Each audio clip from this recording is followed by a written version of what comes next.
And we're back. Hey my things, it's Abyssle here, and welcome to part 2 of Sakura's Spirit. I hope you guys like the content, and here we go. Let's continue. Just look down, you'll be able to see the roof of the dojo from anywhere on the hill. Wow, that's it? Ooh, that seems a little sketchy. Yeah, I agree with that one. The forest near the dojo was my first challenge to overcome. A narrow path coiled along the trees, and nearby was the river Ichikawa's sister had mentioned. I followed Arya's scribbles with a bit of skepticism, but after an hour or so, I finally arrived at the supposedly legendary shrine. The shrine itself seemed surprisingly well maintained despite being in the middle of nowhere.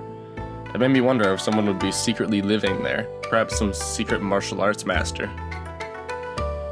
I thought of a hermit living in hiding within the shrine in order to prepare himself for an upcoming battle between good and evil started to dwell in my mind. Oh my god. I guess it's too good to be true. I sighed in annoyance at the fact that, aside from the shrine itself, the ground surrounding it seemed completely abandoned. There's no way anyone could be living here. You say that now, of course, but you'll be greatly mistaken afterwards. For the time being, I decided to focus on the reason behind my visit. It only took a few moments before I gathered the courage to approach the building. Once inside, I found a rather fancy-looking altar of sorts at the back of the room. I guess this is the thing everyone's talking about. Silently, I fold up the map that I've been given. Putting it inside my bag, I approached the altar. I was kind of skeptical about the whole religious aspect, so I wasn't too sure if it was actually going to work. I don't even think luck will do me much good in a match like this. In my opinion, there wasn't any room for things like luck in martial arts. Judo is all about using the knowledge you have gained through training. Of course, a good amount of talent also helps. There was simply no room for something as superstitious as luck. Clearly this was going to be a match where my experience and talent would be pushed to their limits. Nothing more and nothing less. How curious, the boy doesn't believe in superstition, and yet he stands here, surrounded by the very thing he denounces. Who the fuck is this? Upon hearing the voice, I looked around, trying to find the source, but there was no one to be seen. Who's there? Quite the cliched question. The right thing to ask is, where am I? What are you talking about? Show yourself. Not yet. Entertain me a little while longer. Would you? This place is like no other. Why did you come here? If you do not believe in such things as luck. I read that wrong, but I thought that sounded better. I came here to prepare myself. Oh, do enlighten me about what this something might be that you're preparing yourself for. I felt a little bit annoyed as the questions continued, but maybe if I kept talking to her, I would be able to find where she was hiding. Grammar error. I'm preparing for a tournament, a judo match. Judo? What might that be? Seriously, you don't know what judo is? It's a highly skilled combat art. Aha, so you're a warrior. Hesitant to go into battle, and came here in hope of finding the resolve to fight. I'm not sure about the warrior part. How fortunate. It just so happens that there is need for one of your kind. My kind? A hero. The shrine brings fortune to heroes such as yourself. However, every great hero must sacrifice something in return. Sounds like what the others mentioned. Your version sounds better, though.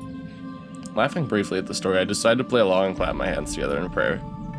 So what's next? Do I offer up my allowance or something? Don't be silly. Money is of little importance to a hero. For you, the sacrifice will be something of much greater value.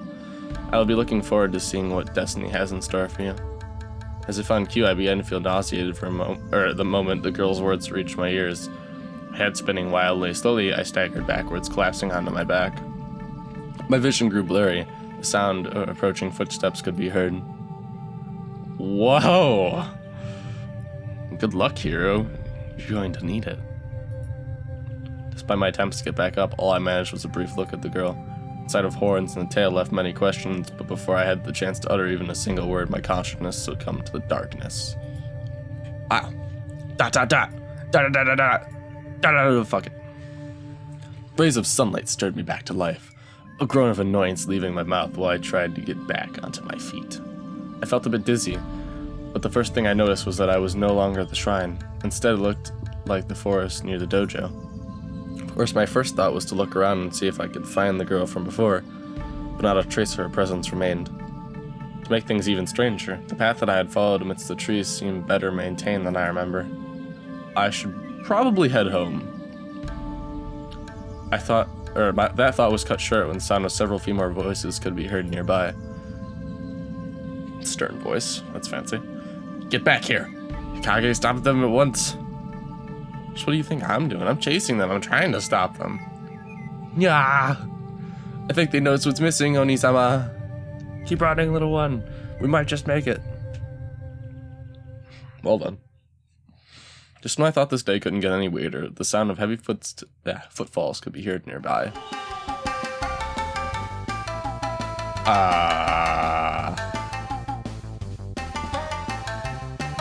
If you could see my face right now.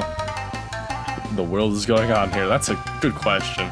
Further ahead, I saw a couple of girls in fast pursuit of even more girls. However, there was something off about this scene, something that didn't make any sense. Yeah, the Neko shit going on here. The girls being chased had the ears and tails of an animal, and the pursuers appeared to be armed with a katana and nagatana. Oh yeah, the nagatana. Cool.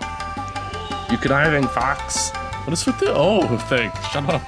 You conniving fox, come back here at once. Return what you stole immediately. Give me back my pant. Oh my fucking god. It is a light novel after all. What did I expect? It wasn't one of the Ophelia ones. It's one of these ones. Right, alright. I'm not gonna read that. How could you say something out loud like that? Haha, panties, panties! Oh my god. Haha, oh no! Help save us from the rampaging woman. Hehehe. As I watched the girls run off, I couldn't help but find myself struggling with the decision to just leave them be. Well, I didn't know what in the world was going on. The two girls armed with rather realistic-looking props, surely they couldn't be real, had me worried. I couldn't very well call myself a hero if I let something like this go by without acting. I'm going to regret this. Yeah, you definitely are going to regret this. Dear God, alright. Oh my fuck. Yo! Mumbling in annoyance, I chased after the girls. Katana girl. Hikage! That's how you say that. Go around to the left. Right! I said left, why do you always undermine me? I wasn't saying right, you know what, never mind. Just run after them. As I was chasing the girls, I noticed that the trees seemed getting denser, making it gradually more difficult to navigate along the path. Oh, Honey-sama, I don't think I can run much more. I'm starting to feel a bit... Oh my god. I can't read this. Just a little longer. Maiko-chan, we're almost... There you go. Maiko, not that. Not now. Sorry. Honey, what the fuck is happening? Scissor attack. I arrived just in time to find the scene taken straight from an action movie. The girl with the blonde hair had collapsed, held in her companion's protective embrace. The two armed girls were approaching them almost unmistakably with killing instincts running amok. Any seasoned martial artist would have felt it. Those girls were going to be in for a beating if I didn't stop them. We've got you now, thieves. I'm going to personally drag your sorry butts back to town and have you both put in stocks. Maybe I'll even show you how it feels to run around without any undies on. Oh dear. Yeah, although I must admit, having a breeze down there does feel kind of nice. Oh my fucking god. What is this? Keeps me feeling fresh and oh my fucking... I need a drink. Oh! What the fuck? Oh my god. What the hell? Alright. Oh, looks like a text message. Megan, I'm recording. Stop it. Stop it. Oh, this fucking... Goodness, don't you have any shame? This isn't about you, it's about our undergarments stolen, and those two criminals being brought to justice. Oh, Nisa, my head hurts. Shh. It's going to be okay, little one. What the hell is happening? Hey, guards. If you're so desperate to have your underwear back, then here, catch.